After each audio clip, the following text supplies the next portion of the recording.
అందరికీ నమస్తే. ఈరోజు మనతో పాటు ప్రముఖ ఆధ్యాత్మికవేత్త, వేదిక్ యాస్ట్రాలజర్ అవినాష్ దాస్ గారు మనతో ఉన్నారు. గురువుగారితో మాట్లాడేద్దాం. నమస్కారం గురువుగారు. నమస్కారం అండి. ఓం నమ శివాయ. ఓం నమో వెంకటేశాయ. గురుగారు, జూన్ మాసంలో మొదటగా మేషరాశి వారి పరిస్థితి ఏ విధంగా ఉండబోతుంది? ఎలాంటి జాగ్రత్తలు తీసుకోవాలి? మంచి ఫలితాలు పొందడానికి ఎలాంటి రెమెడీస్ చేసుకోవాలి గురుగారు వీళ్ళు? మేషరాశి వాళ్ళు, మేషరాశి వాళ్ళకి ఎలా ఉంది జూన్ నెలలో? సో మేషరాశి వాళ్ళకు మనకు తెలిసినట్టు ఇప్పుడు ఏలినాటి శని నడుస్తుంది. సో ఇప్పుడు పాయింట్ ఏంటంటే, ఎవరికైనా ఏ గ్రహ మార్పు జరిగినా మనము చూసుకోవాల్సింది అది మన జాతకంతో మ్యాచ్ అవుతుందా లేదా కదా. నిన్న మొన్న పోయిన నెలల్లో మనం ఏం చెప్పామంటే, ఈ రాశికి బాగుంది, చాలా బాగుంది అని చెప్పాం. కానీ కొంతమంది ఏంటి, మీరు చెప్పింది ఏది నాకు మ్యాచ్ అవ్వట్లేదు అంటే, నీ జాతకానికి కూడా మ్యాచ్ అవ్వాలి కదా. అవును. ఇప్పుడు ఫర్ ఎగ్జాంపుల్, నీ జాతకంలో గురు బాగుంది, గురు మారినప్పుడు నీకు మంచి ఫలితము గురు ఇస్తుంది. నీ జాతకంలో అసలు గురు గ్రహమే బాలేదు అంటే, గురు మార్పు చెందిన నీకు దానివల్ల లాభమేం లేదు. నీ జాతకంలో రాహు బాగుంది అనుకో, రాహు మారినప్పుడు నీకు లాభం ఇస్తుంది. ఇప్పుడు మనకు 18వ తారీఖు 18వ తారీఖు అంటే మే 18, ఎక్కువ రోజులు అవ్వలేదు, రాహుకేతు మారింది. నాకు చాలామంది చెప్పారు మాకు చాలా కొత్త అవకాశాలు వచ్చాయని. ఎందుకు? వాళ్ళ జాతకంలో రాహు కానీ కేతు కానీ పవర్ఫుల్ మంచి స్థానంలో ఉంది, వాళ్ళు లాభపడ్డారు కదా. ఇప్పుడు మీ జాతకంలోనే ఏ గ్రహం అయితే బాగుందో అది మారినప్పుడు దానివల్ల మీకు ఎంతో కొద్దిగైనా మినిమం ఒక చిన్న స్మాలెస్ట్ అంటే నిమిత్తమైన కనీసం వస్తుంది. సో ఏలినాటి శని, శని బాగుంది అనుకోండి, ఏ ఇబ్బంది పెట్టదు. శని బాగాలేదనుకోండి ఇబ్బంది పెడుతుంది. శని అస్సలు బాగాలేదనుకోండి చుక్కలు చూపిస్తుంది. అంతే కదా.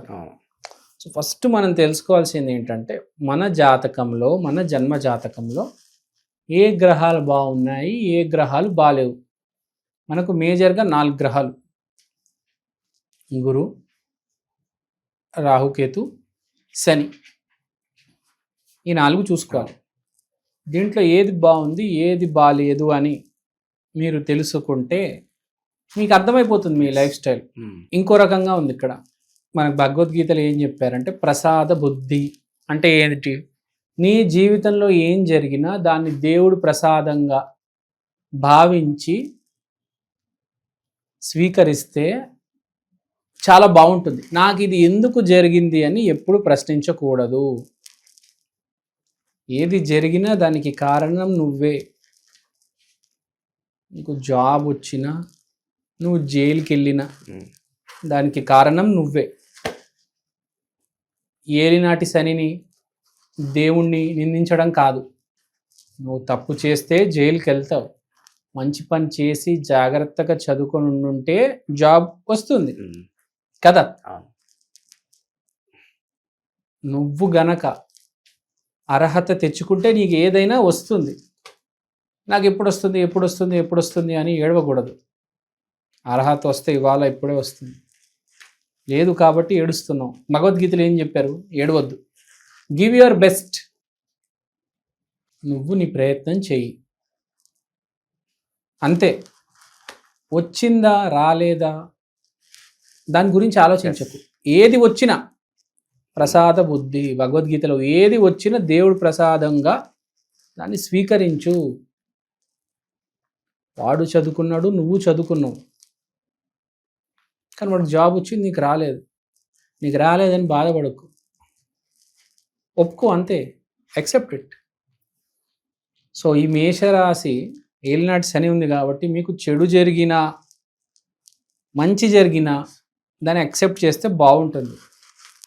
బాధపడొద్దు. ఫస్ట్ ఆఫ్ ఆల్ ఏం చేయలేవు కూడా. నువ్వు బేసిక్గా మార్చగలవా? అడుగుతున్నా. జరిగేదాన్ని అసలు మార్చలేము. అసలు మార్చలేము. అవును. మరి టెన్షన్ పడ్డం ఎందుకు? రేపటి గురించి, ఎల్లుండి గురించి. జనాలు నన్ను అడుగుతూ ఉంటారు. ఏమడుగుతారంటే, మేము ఎప్పుడు బాగుపడతాం, మేము ఎప్పుడు పెళ్ళి అవుతుంది, మాకెప్పుడు పెళ్ళి అవుతుంది. ఒకటే ఆన్సర్, ఎప్పుడైతే బాగుపడాలో అప్పుడు బాగుపడతావు, ఎప్పుడైతే పెళ్ళి అవ్వాలో అప్పుడు పెళ్ళి అవుతుంది. నువ్వు ఎందుకు టెన్షన్ పడుతున్నావు? పెళ్ళి కాకపోతే ఏంటి, బాగుపడకపోతే ఏంటి? నువ్వు ఎలా అయితే బ్రతకాలో అది రాస్తుంది, అది నువ్వు అనుభవించి తీరుతావు. పెళ్ళి అవుతే ఏంటి, పెళ్ళి కాకపోతే ఏంటి, నువ్వు దాన్ని ప్రసాదంగా అనుభవించి యాక్సెప్ట్ చేయాలి. యాక్సెప్ట్ చేయలేకపోతే నువ్వే ఇబ్బంది పడతావు. పాస్ట్ గురించి, ఫ్యూచర్ గురించి ఆలోచించుకుంటూ పిచ్చడు అయిపోతావు, ఒక మెంటల్ పేషెంట్ అయిపోతావు. Please accept anything, what ever it may be. Accident అయ్యి కాలు ఇరిగిపోవచ్చు, 12 నెలలు మంచం మీద పడవచ్చు, కానీ దానివల్ల ఒక ఫ్యూచర్లో ఒక మంచి జరుగుతుంది. కాబట్టి యాక్సిడెంట్ అయిందని బాధపడొద్దు, దానివల్ల మంచి జరుగుతుంది అని కూడా బాధపడొద్దు. ఉన్నదాన్ని యాక్సెప్ట్ చేయి. యాక్సిడెంట్ అయింది, నువ్వే ఏదో చేసావు కాబట్టి నీకు యాక్సిడెంట్ అయింది, ఏదో డబ్బు వచ్చింది, దీనివల్ల అక్కడ డబ్బు వచ్చింది, ఏదో లింక్ ఉంటుంది, అది కూడా నీ వల్లే. మంచి అయినా చెడు అయినా యాక్సెప్ట్ చేయి. సో మేషరాశి వాళ్ళకి అదే చెప్తా, ఏల్ నాట్స్ అని అన్నారు కాబట్టి. గురుగారు ఏదైనా యాక్సెప్ట్ చేయమంటున్నాము, మరి పాజిటివ్ ఉంటుందా నెగిటివ్ ఉంటుందా ఈ మాసం, మరి ఎలా ఉంటుంది వీళ్ళకి? నేను అదే చెప్తున్నానండి. ఇప్పుడు చూడండి, చాలా సింపుల్గా చెప్తా. వీళ్ళకి 12వ ఇంట్లో శని ఉన్నారు. ఎవరైతే బాగా స్పిరిచువల్ ఉంటారో మేషంలో వాళ్ళందరూ బాగుపడతారు.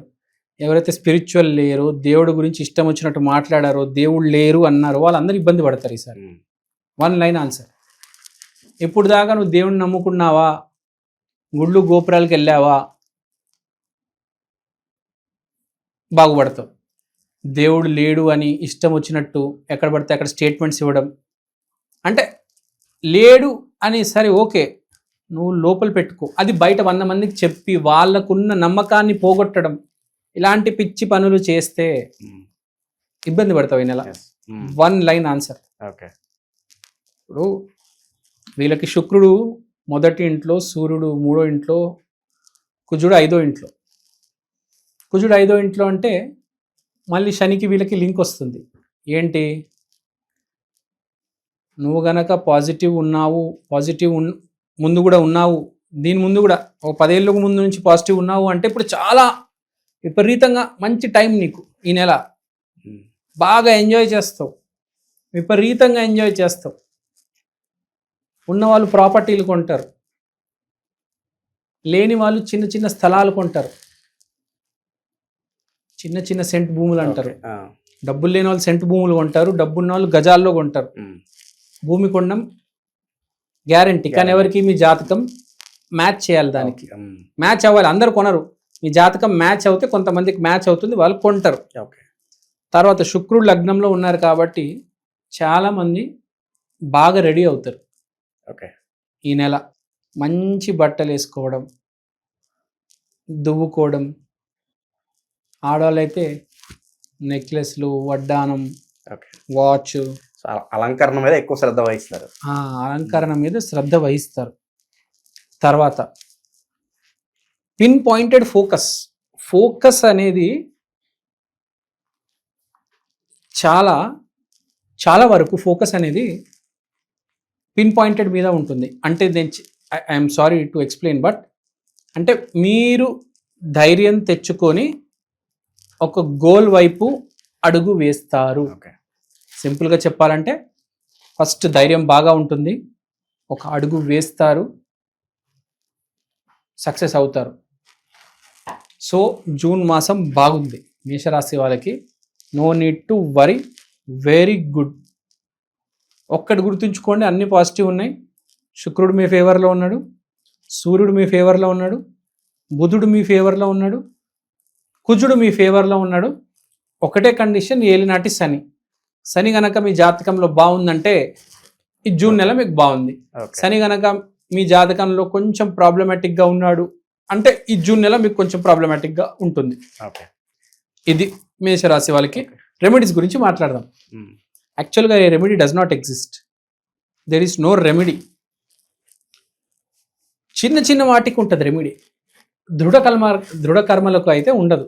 ఆ చిన్న చిన్న అన్ఫిక్స్డ్ కర్మ అంటారు కదా, ఆ దృఢ కర్మలకి చిన్న చిన్న రెమెడీ. మేషరాశి అంటే ఆంజనేయ స్వామి, ఓకే. అందరికీ తెలిసింది. ఆంజనేయ స్వామి గుడికి వెళ్ళండి, అంతే. అక్కడ కూర్చోండి, ఏం చేయనక్కర్లేదు. 5 minutes 5 hours మీ ఇష్టం, ఎంతసేపు కూర్చోగలుగుతారో కూర్చోండి. కూర్చొని ఒకటే మాట, ఇవాళ నుంచి నేను నా 100% ఇస్తాను. భగవద్గీతలో రాస్తుంది, గివ్ యువర్ 100%. మీరు కనుక మీ 100% ఇస్తే ఏ శని ఎవడు ఏమి పీకలేడు. 100% ఇవ్వండి. వచ్చే చెడు కూడా డైల్యూట్ అయిపోతుంది. ప్రయత్నం, సంకల్ప బలం ఉంటే గ్రహాలు కూడా తల ఉంచుతాయి. ఏం మాత్రం సంకల్పం ఉండాలంటే 18 గంటలు కష్టపడాలి మనిషి. ఒకవేళ బాగా దీర్ఘకాలిక సమస్య ఉందంటే, చిన్న చిన్న సమస్యలు అంటే ఓకే. పెద్ద సమస్య ఉంటే గనక వర్క్ 18 hours a day. ఎదురు తిరగండి. మీరు ఎదురు తిరిగితే ఏ గ్రహాలు అయితే మీకు ప్రతికూలంగా ఉన్నాయో అవి కూడా అనుకూలంగా మారతాయి. మీరు ఎదురు తిరగకపోతే నా జీవితం ఇంతే ఆశ వదులుకుంటే అయిపోయిందండి. ఓకే. అది ఎస్పెషల్గా మేషరాశి వాళ్ళు ఎదురు తిరిగే సామర్థ్యం ఉంది కాబట్టి చెప్తున్నారు. ఓకే. అది పట్టా కూడా ఎలా లేవాలో వీళ్ళకి తెలియాలి ఫస్ట్ ఆఫ్ ఆల్. ఆంజనేయ స్వామి భక్తులు కదా, వీళ్ళకి అన్నీ తెలుసు. కానీ ఆ అడుగు వేయాలి, అది వీళ్ళు తెలుసుకోవాల్సిన విషయం. అంతే. ధైర్యంగా ఉండండి, భయపడొద్దు, దేది వచ్చినా యాక్సెప్ట్ చేయండి చాలు. ఓకే. సో ఓవరాల్గా మేషరాశి వాళ్ళకి ఈ జూన్ నెలలో ఎలా ఉండబోతుందో మీ మాటలో చాలా బాగా వివరించారు. ధన్యవాదాలు. ధన్యవాదాలు. Thank you.